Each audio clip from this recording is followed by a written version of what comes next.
Hello and welcome to episode 3 of my Creative Conversations series.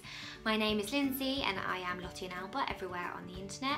In this video I'm talking to Mandy from Crochet by Redagape, and we are talking all about her designs and her crochet, her photography, and pretty much how she became the queen of crochet on Instagram. So have a watch and let me know in the comments what you think. Just as a prior warning, this is a video that was recorded on Instagram Live, so the video quality may be not the best. My stream in particular is a little bit blurred at the start, but I thought I'd pop it up here on my channel because I know there will be quite a few of you who wanted to watch it on Instagram and weren't able to do so in the 24-hour window. So as I said, have a watch and I hope you enjoy finding out a little bit more about Mandy. See you soon. Hello! I'm so sorry. That's okay. Nothing like a few technical hitches to get us started. I swear I couldn't find anywhere to add you or myself, or but that seems to have worked. So we're here now. That's all that matters. Thank you so much for joining me.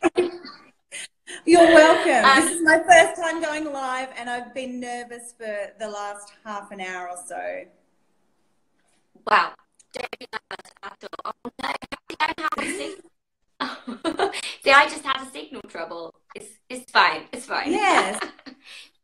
Don't be nervous because I'm nervous too, but also it's really fun, I think, to chat to people and get to know people a little bit more. So I really appreciate you fighting the nerves and coming on and joining me. Thank you so much. So for anybody who...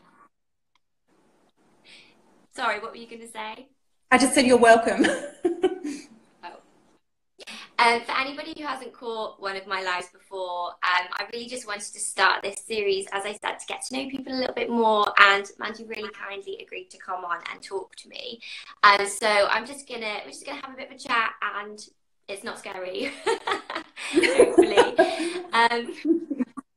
I wanted to ask you, clearly you're the queen of crochet on Instagram, but for anybody who, obviously now we're on your feed, so everybody probably does know you, but would you like to just introduce yourself and maybe say a little bit about what your life is like right now and what you're up to at the moment?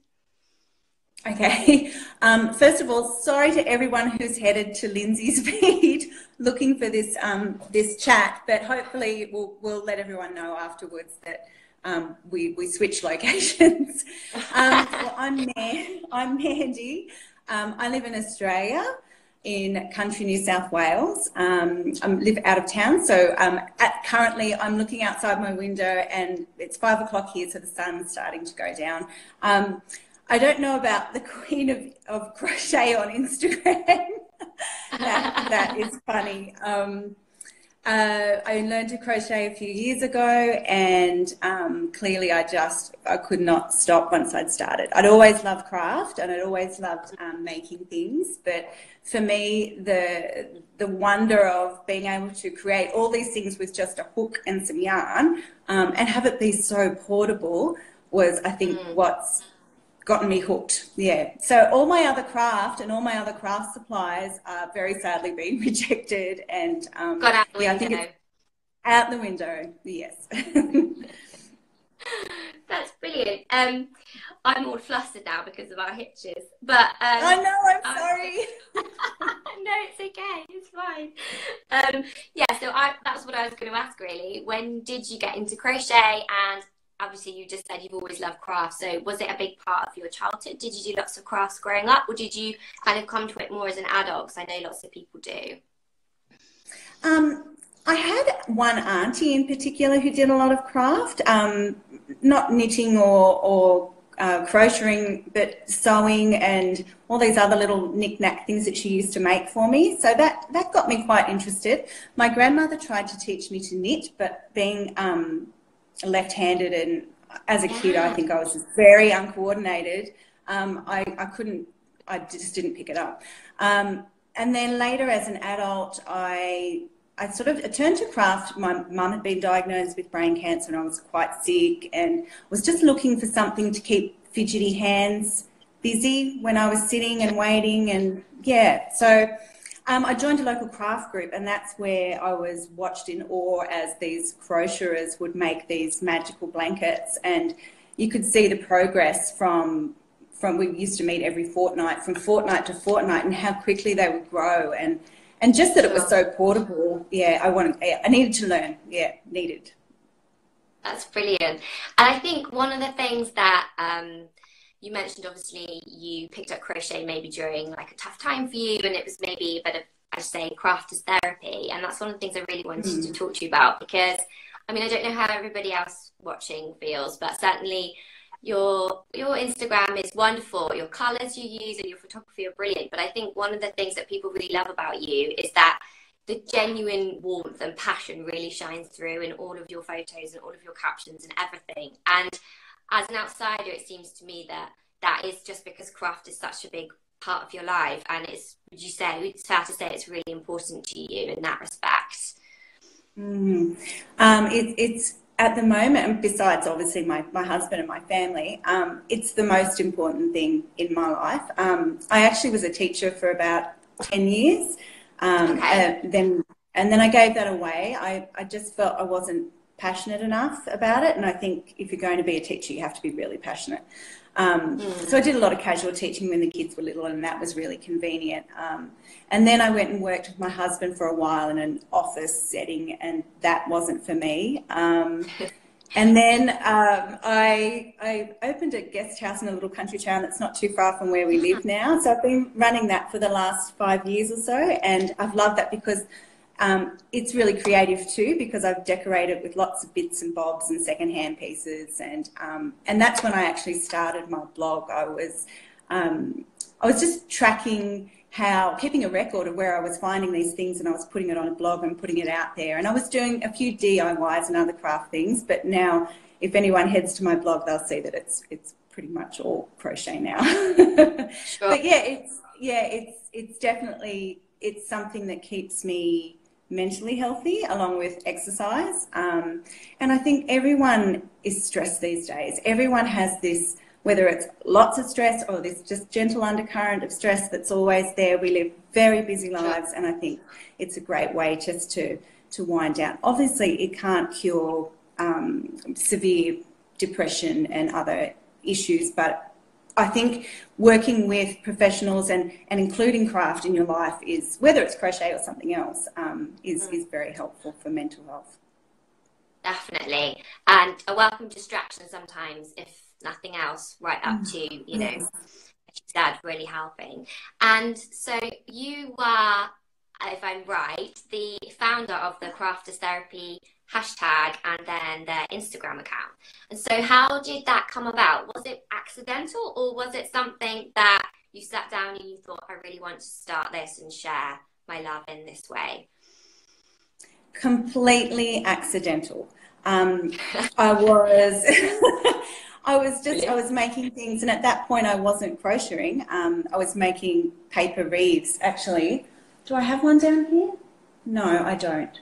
I was making paper wreaths out of old atlases and vintage books and things that weren't quite, they weren't good enough for the bookshelf, but too good to be thrown away. So I was upcycling them, I guess. And I started just tagging Crafters Therapy because that's how I felt about it. I was folding lots of petals for the wreaths, and it was very meditative, it was very repetitive, and it was keeping the hands busy, and somehow that did distract me. It didn't take all those other problems away, but it certainly helped keep me calm. So I started tagging, and then other people were noticing the tag and saying, oh, can we use that tag too? And of course people were welcome to use it, and it was really interesting, and I guess a little sad in a way that so many people are using, need it in their lives because they're not 100% happy. Yeah, but it was great to connect with lots of people, and now there's this great big blossoming community happened, and now Nat from Little Cozy Things, you might have noticed, is now, she's the captain in charge of Crafters Therapy. Taken over the because, yes, I did, and I handed them over because Ironically, really, I felt a lot of pressure and a lot of stress running it, which is, I know sounds crazy, but in the end it was stressful to me because I take it very seriously. And Sure. I'm so glad that I've handed it over to Nat because she's doing an amazing job, far better than what I did. So I'm really happy. Oh, I don't know that. But no, Oh, no, right, I it is. do. I think sometimes to outsiders, you know, people probably look at your feed and the beautiful work you do, and obviously, like we said, it is a big part of your life, but it also is a lot of hard work running that and putting it together. And so doing a second account as well, particularly as you say, you know, reading all the stories, you can't not connect and feel, you know, a lot of feelings when reading people's stories on Crafters Therapy. So I can completely understand why, you know, that you share the love for that. But also I think it's really nice actually to have that as a community group. And obviously, like I said, Nat's in charge, but how you have lots of other moderators and people come in, I think that works really well, really nicely. It does work really well, and the moderators, they give up their time and their energy to do that, so they are doing a great job as well. It's something that they're all passionate about, and they've all got their own little stories as well as to why Crafters Therapy is so important to them. So yeah, it's a really good team. Yeah, amazing. So you started by saying that you obviously, you didn't actually start on Instagram with crochet, but it quite quickly became your main craft and is now the main thing you do. And we talked about as well, you know, how passionate and genuine it seems, but you have recently, so it's been your the last year, you've really gone full time as a crochet designer, would you say? And you wrote quite an honest blog post, which seemed to get a really good response, which I thought was fascinating, about your first year, and being very honest about the money and, you know, how hard it actually is. And I wondered if you wanted to talk a little bit about that on here, because I think sometimes to outsiders, you say it can seem you've got it all sorted and everything's lined up, but it's still really hard work. Would you agree? Absolutely.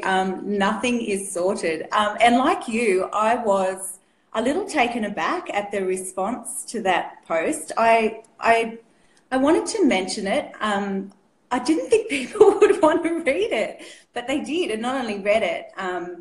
I think it gave a lot of people a bit of an insight into how much time is involved in not just creating patterns, but the writing of them and the photographing them and the editing. And as you know, there's hours and hours of work. And you have to work really hard. And I think you can't just rely on being a good crocheter or being a good designer. You have to really be a jack of all trades. You have to promote yourself, market yourself. I have learned so many techie skills in the last couple of years, and I don't think that I'm a tech expert by any stretch of the imagination, but I have learned a lot, and you have to be willing, I think, to learn a lot, and continue to learn. In terms of the money, I think I have actually got my last lot of guests in the guest house that I was talking about before this weekend. Oh, yeah. And then I'm closing the guest house down. Wow. So these are my last lot of guests. And I really I'm planning on opening up a bigger online shop, selling some craft books and more kits, and just trying to make it a bit more professional. But it is a lot of work. That said, I'm not complaining. I love doing it. And that cliche is true. It's if you love it, it's not work. And I probably would do it for free. That was what was going to be my next question. How do you find the balance between offering things for free and doing them as paid patterns? Because obviously, as people who follow you as consumers, everybody loves free things. But like you've just said, it's actually a lot of work that goes into it. You're doing your casual granny cowl at the moment, and that's all free, isn't it? So, obviously it would be nice to do it all for free, but yeah, when do you choose, or how do you find the balance, or are you just kind of making it up as you go along? At the moment, I guess I'm still testing the waters. I think I spent the last 6 months of last year writing my book that's coming out this year, so I haven't had a really good chance to test and find that balance. So I'm kind of working on that now. But life is funny. You think you have a plan, and when you're a mother and I don't know, you have best intentions of sticking to a plan, and then they all go out, something happens and it all goes out the window, which has happened to me in the last few weeks or so. But I guess the plan is always to have free patterns, because I like to give them for free. I actually feel uncomfortable asking people to pay for patterns, but at the same time, I know that's ridiculous because I work really hard. But yeah, I'm trying to find that balance this year. At the moment, I love the idea of people coming and grabbing free patterns off my blog, and particularly the casual granny cow, which I have been really casual about. I'm just kind of winging it as I go, and it seems to be working. I've got a couple of really great pattern testers. Celine from Crafty CC tests some of my squares, and there's also Kelly from So Mimi K, I think I don't know how you pronounce it, but you know how you see their names. And yeah, So Mimi K is testing them as well, which is really helpful. But I do need to actually have more paid patterns, I think. I think you do. I know people watching disagree, but you are working so hard, and you know, I'm sure that people want to support you and would be prepared to do that, because it does take a lot of work and effort, and your work is wonderful. Yeah. Thank you. So if anybody wants to check out that blog post, obviously, that we're referencing is on Mandy's blog. She's got some wonderful other things on there too. And also you very kindly featured me as a maker. Thank you for that. Yay! Is that something that you're quite keen to do, kind of sharing other people's work? And I know you've got a few more people lined up to come on. Absolutely.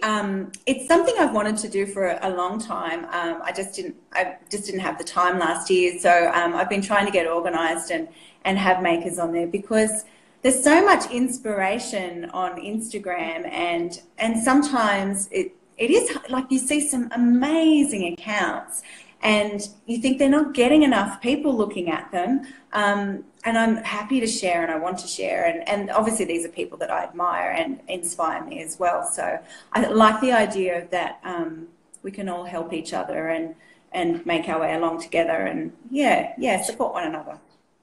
Yeah, it's hard. I think, like you said, Instagram is wonderful, but it's sometimes hard to kind of sort through and find the things that you want to find. We're so ruled now by all the algorithms and everything. Yeah. Some other people are saying, please do share these accounts. We'll keep checking back on Mandy's blog, because it sounds like there's more coming. Yes, definitely. Perfect.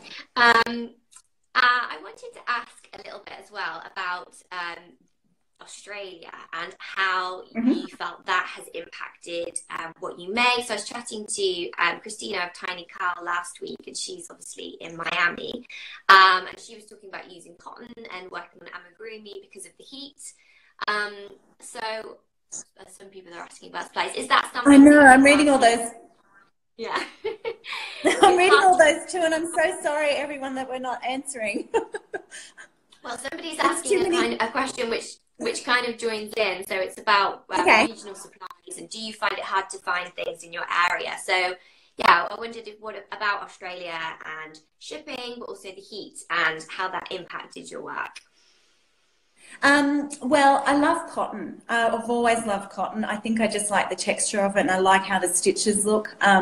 And I think it was your first interview with what's her name? Emily of Makey. Emily. And she was saying she doesn't use cotton very often, and I just think it does come down to preference. But I love cotton. In terms of sourcing it, yes, I live in country New South Wales, Australia. We do have Yummy Yarn & Co. You might have heard of them in town. So I can grab supplies there. And honestly, I don't mind waiting, like ordering and waiting for them to arrive. There's nothing nicer than yarny mail arriving at your house. So so I do buy a lot from the Wool Warehouse and Love Crochet and a few other places in Australia, which I'm happy to wait for. Sure. And so your seasons are obviously reversed for us in the UK. So you're just heading into autumn now. Is it getting towards the end of your summer? Yeah, well, it doesn't feel like it. It's still so hot here. It's crazy, but I think on the other side of the world, a lot of you are complaining that it's still really cold. It's always cold here in the UK. You need to send some our way. The funny thing is, I love winter. I can't wait for winter. Autumn is my favorite. It hasn't arrived yet. It's meant to be here, but it's not. It's holding out on you. It's definitely. No, that's probably partly why Emily and I don't use much cotton, because we just need our knits to keep us warm all year round. Absolutely. I guess location does play a role. I hadn't really considered that before, but that makes a lot of sense. Yeah. I was saying that I went to Iceland recently, and their knitwear industry is just amazing. And partly, again, that's regional and seasonal, because it's definitely always cold there. Yeah. I wanted to ask you a little bit about your photography, because I read that you used to be, or you maybe still are, an interiors photographer as well. So do you think that your photography has had a big impact on sort of growing your feed on your Instagram? And is that something that maybe you would advise anybody watching who's keen to kind of grow their following or their Instagram to improve on? Because it strikes me that photography is a really big part of what we're viewing and consuming on Instagram. Obviously, we love the patterns and the things that are being made as well, but a good photograph can really sell it, can't it? Oh, absolutely. Yes, I do. I work for a regional magazine, and I do the home and style section. So I go and visit people's houses and take pictures of what they'll let me take pictures of. Sometimes it's just one room, sometimes a whole house tour. So that's fun. And that's probably where I started taking pictures. And now I think it's so critical, not just on Instagram, but everywhere online. If you're trying to use social media to build your business, you have to have great visual content for people to look at. I've taught myself how to take pictures, and I'm still learning new things every day. I think you're right. You see beautiful designs and stunning things that people are making, and sometimes their photos let them down a bit, but it's really hard to learn how to do everything. It takes so much time. But it definitely plays a big role. And somebody's asked, what are your top tips for good photography? So, I mean, I would guess natural lighting, and you obviously use a really nice, clean backdrop in a lot of your photos. Have you got any other tips for people? I have a few. Because I'm not really, don't tell anyone, I'm not really a professional photographer. I do use some tips. I've got some tips. Natural light, definitely. So find a window, and I guess it's different for everybody depending on your location and which way your window's facing. But for me, the morning light is always a lot softer. I have a beautiful white board, and I've just bought it at a hardware store, painted it white, and that's what I take a lot of my pictures on. I'm currently thinking that I need to mix it up a bit. There might be some different coloured boards coming in the future. But it's amazing, you don't need a lot of special gadgets to take good pictures. And I also just use a white piece of cardboard as a reflector, so I don't even have a proper photographer's reflector. I just have a bit of white cardboard, and I actually am thinking of doing a blog post soon on my tips, and it will be great for anyone who is a beginner, because they're really basic things, and Sure. But they can take your photos from looking okay to looking bright and interesting and welcoming, and so keep an eye out for that. I will do that soon. That's really interesting. I think sometimes just those little tweaks and changes, not that I would count myself as an expert photographer and I just use my iPhone, but sometimes, even just like you said, light at different times of day, that can make a huge difference. It's interesting what you say about change. Sorry, you go. No, I was just going to say, and editing. If you can get a little editing app like Snapseed, they're fantastic. They can make a big difference to your photos too if your natural light hasn't done your work justice, because really you want your photos to show off how good your work is, and lots of people have beautiful work to show off. Yeah. So edit, cheap. Yeah. I use Pick Tap Go. Yeah. So yeah, it's particularly good in the UK. I mean, I was really pleased in a way that I was filming so early morning, because I thought, finally, I'll be in lovely natural light. Whereas my previous conversations, I've been in like dingy, dark lighting. But typically, it's really misty and grey here today. So definitely for me, yeah, having an editing app where you can brighten things up a little bit, that really helps. That's a really good tip. Yes. I just wanted to talk about your backdrops and your backgrounds, because you just said that you might mix it up a little bit. But I think one of the things that's really nice is we are also familiar with your backdrops and your settings now, that actually as soon as you see a photo by yourself, it's instantly recognizable. And there's something really nice and familiar about that, you know, and also your style obviously is so recognizable now. I think that's a really nice, not to say don't mix it up, but I think that's a really lovely thing about your work, that you can recognize that it's a photograph by you. I think that's wonderful. Whilst I'm saying that, I also quite often see your photos pop up on feeds that aren't yours, and sometimes people credit and sometimes people don't, which must be really frustrating. How do you deal with that, or do you just try and leave that negativity and keep doing what you're doing? Oh, it depends on my mood. Sometimes, at the moment, in the last 3 weeks, I've been in a big ignoring phase, just ignoring. The T-shirt companies are the worst. Have you seen them? They're terrible. And it's not just me, they're doing it to everybody. And the worst thing about it is some of them will leave the @ off. So if they do credit, they'll leave the @ off so you can't click through, which I think is really poor form. They obviously know they're doing the wrong thing. So rude. And then do they actually sell any T-shirts? Do they actually sell any T-shirts? I'm not buying any.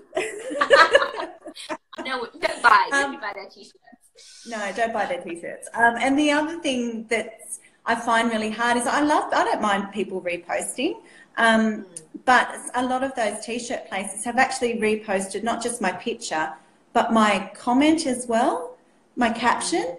So there was one, for example, my eldest had moved away from home, and I posted a picture of the blanket and the amigurumi that I'd made for her, and they'd posted the whole caption, and then there were people commenting on their feed saying, oh, I understand what it's like when your child moves out. So there are all these personal comments under this, well, it's my picture, but on somebody else's feed, and I just think that it's so misleading. And not at any stage do they say, oh, that's not ours.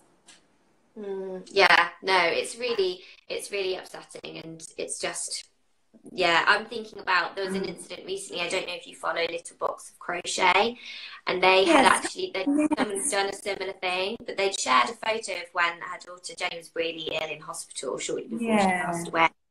And it's just so gutting, because I don't know if it's a bot or rather than an actual person sharing that, but there wasn't even any crochet featured in that picture, and obviously it had been picked up and shared, and you just think, do these people not have any compassion or feeling? Because like you said, sharing really personal things, it suddenly takes a much different tone than just sharing crochet for the love of sharing the love of crochet. But that's anyway, right. that was I did hear about that, and my example is nowhere near as disgraceful as that example. And I actually had a friend who's had pictures of her children that were reposted as well, and I think they were pretending that the children were theirs. So I don't know if they're robots or if they're people. If they're people, gosh, that's really sad. Really sad. It is. Well, that was a tangent I didn't mean to go down, but I think it is worth. No, that's okay. It is the reality. You know, you have a really big following, and so many people love your work. But you know, there are obviously those people out there who want to capitalise on that too, rather than supporting and building each other up as makers. But we'll focus on the positives. But just before we move on, I just wanted to say that if anyone's having that issue, I found that Instagram is actually responding quite well. You need to go to their website though and their help centre to report. And it's a bit of a process, but all issues that I've had have been resolved so far. Yeah, so don't give up. That's really good to know. You mentioned your children briefly, and I'm quite intrigued. Obviously, if you don't want to talk about it, that's fine. But as a mother, my children are sort of 2 and 4, and they do enjoy crafts and doing bits and bobs. And I did so many crafts with my mum growing up. I'm really keen for them to kind of have that in their lives as a positive thing, but also wary that I don't want to just inflict it upon them just because I love it. And I was interested to know if you do any crafts with your kids, or if your kids are into things. I know your daughter's a little bit older. If she does any crochet, is it something that you've passed down, or do they just not want to know because, you know, their mum does it and it's not cool? Yeah, the last thing that you said, I think. I did. My eldest, the one that's moved away, not interested at all. I did try to teach my second daughter how to crochet. She had really severe scoliosis a couple of years ago and had to have spinal surgery and rods put into her spine. And I said to her, this would be a great opportunity for me to teach you how to crochet. She did give it a little try, but decided it wasn't for her. And then my son, who's almost 14, he's more interested in video games. But that said, I would say my eldest two are quite creative. They both love drawing, and my eldest is actually doing 3D animation. That's what she's studying at the moment. So, they are creative. Yeah, just different.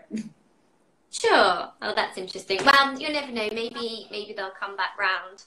I was listening to a podcast with is it the knitter Hohi Locatelli, and she was saying a similar thing, that her mum did so much knitting when she was younger, and she was not interested. Like as a teenager, she was really not. And it wasn't until she was kind of older, in her kind of 20s or maybe into her 30s, that she really got back into it. So.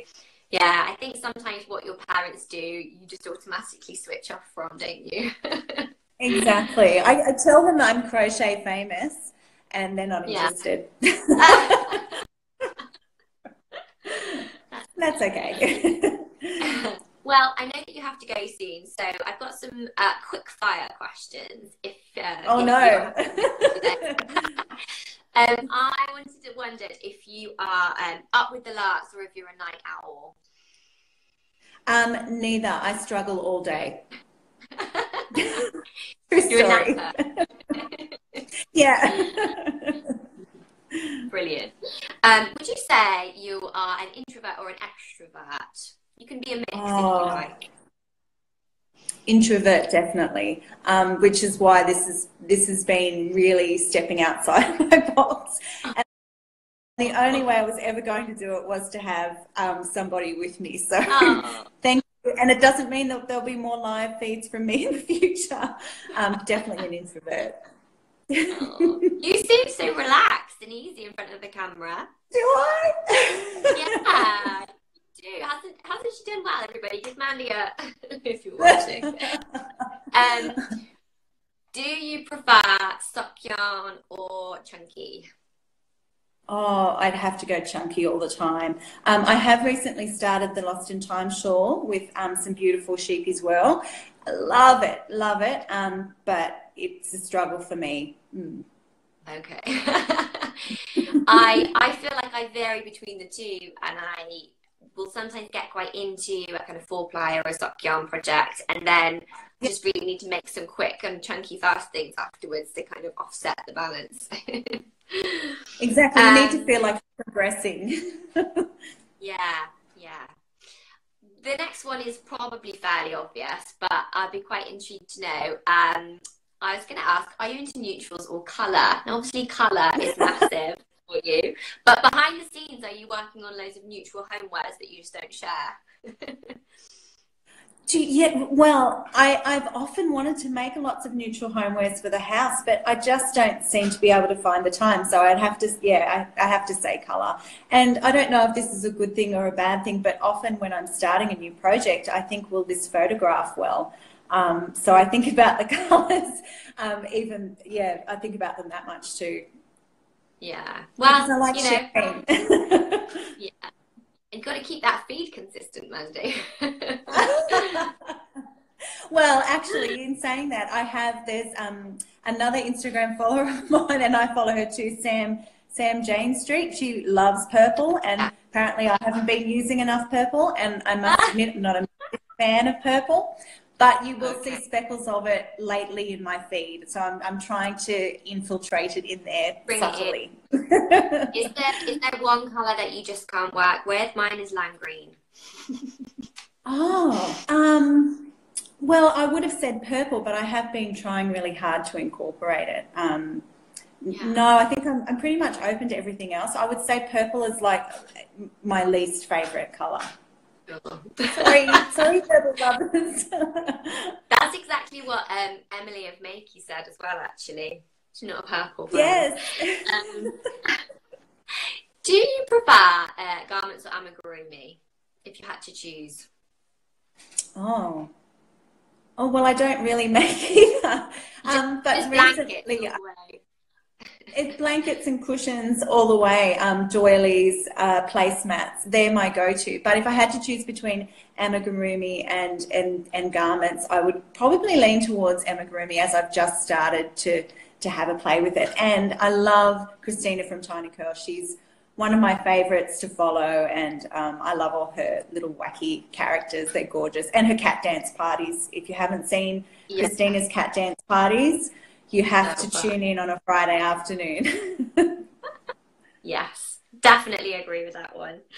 And do you prefer a night in or a night out? Now, everybody else I've asked so far, obviously, because we were crocheting, has said night in. But you never know. Are you, wild party animal that you're just not sharing?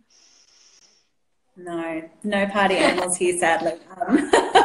Night in, definitely. No competition. Definitely.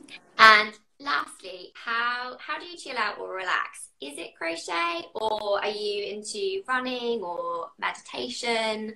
I'm always really interested to find out what people are doing in order to relax. Yeah, well, when I said earlier, exercising and crochet are what keep me stable, mentally healthy. My exercise is actually powerlifting. So I've got a personal trainer that I go and see 3 times a week, and she's a Romanian personal trainer. She's very tough, but I love her and I love doing that. And combined with crochet, that keeps me happy and sane. That's how I wind down. Amazing. Well, thank you so much. That's pretty much brought me, I had a list. That's pretty much brought me to the end of my questions. But I didn't know if there was anything else you wanted to add or say. Obviously, you've got your book coming out, which we didn't really talk about, which is really exciting. And is it season based? Sorry? Does it take you through the seasons? Could you tell us quickly what the premise is? Yes. So my book, which is 12 Months of Crochet with Redagape, I was approached by Meteor Books, and people on Instagram might know them as amigurumi patterns, to create some patterns for your seasonal guide to crochet, basically. So I've got a range of different patterns in there, and it's very exciting to see the book come together. And Amigurumi Patterns Meteor Books are brilliant. I love them. They've been really great to collaborate with, because we worked together to brainstorm what we were going to include, but at the same time they've given me the freedom to just do what I do and let me take the photos, and so it's been a perfect match. And I do have one little sneaky project that I want to show you that I haven't shared on Instagram, that's going to be in the book, and I really love it. It's one of my favourites. So I'll just give you a little sneaky peek. Oh, look. Oh, I love it. The kiwi fruit. And it's got lots of furry fuzz at the back. It looks really soft and squishy. Yeah, squishy. So that will be in the book too. Amazing. And when is the book out? I'm not sure when pre-sale is, but it will be released the 1st of August. But I will be shouting it from the rooftops when pre-sale starts, because the beauty of pre-sale with me, your books, is that when you pre-order it, you actually get the PDF immediately, so that you get the digital copy, which means you can get started. You'll be one of the first people to see the book, and then obviously when it comes out, it will be sent to you. So I will let you know when it is. You'll definitely hear about it then from us. I actually did that with they released the Animal Friends of Peek-a-Pow. Yes. I made the giant amigurumi animals for my children for Christmas. People are loving that kiwi cushion, by the way, and commenting. And oh, yay! Yeah. I bought it on their pre-sale and got the PDF straight away, which is amazing. I haven't really seen any other publishers do that, but I think they're really wonderful publishers as well. I've reviewed a few of their books, and they don't actually produce that many books a year, which I imagine for you as an author is quite nice, because they have the time and the energy to work with you and really spend making each title, really great. So and that was one of the things that they said to me, is that they focus on quality more than quantity, which I think is really nice. Yeah, brilliant. Well, thank you so much for joining me. Although obviously, as I said, I've joined you, so you will need to press end on the thing. And I think when you end it, it might give you the option to save it at the top if you've got enough space on your phone. Okay. Or if not, press share, and then it will go on to your stories for 24 hours. Okay, well, fingers crossed I can do that.